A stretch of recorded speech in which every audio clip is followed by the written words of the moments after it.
Hi mga guys! I-share ko sa inyo ang isang Jeep Liberty na may problema sa ignition system.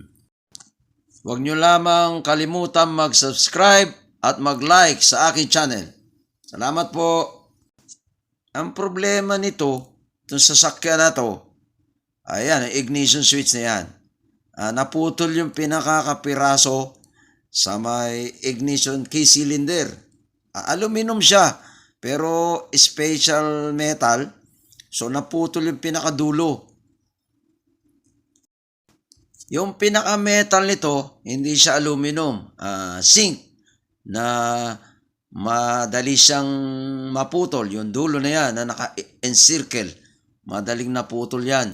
Sa ilalim? Ito yung sasakyan na breakdown. Saan? Ayan, nasa ilalim ng basement parking. Wala, may pantanggal ako Pinuntahan ko pa dahil hindi nga ma-start.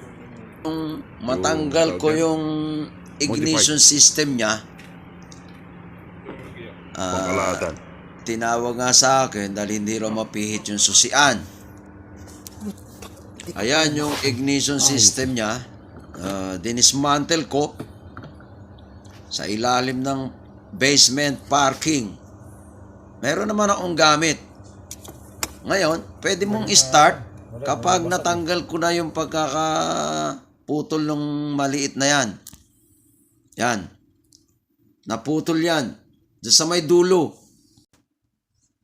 Nang matanggal ko na, kinabukasan, humanap ako ng pesa, walang makuha. So nagtanong ako sa dealer, meron.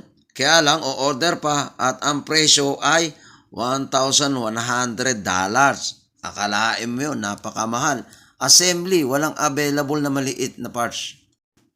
So, ginawan ko na lang ng paraan. Makikita niyo yan, yung inserted bushing.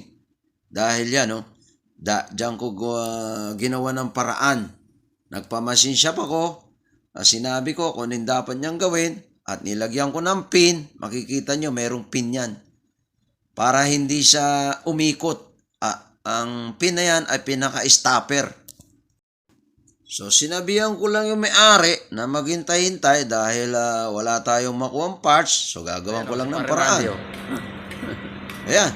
Ayan na yung sasakyan na yun. Umaandar na. Andyan na rin yung may-ari. Kukunin niya na rin yan yung araw na yun. Salamat po sa inyong panonood. Si Eddie po ito.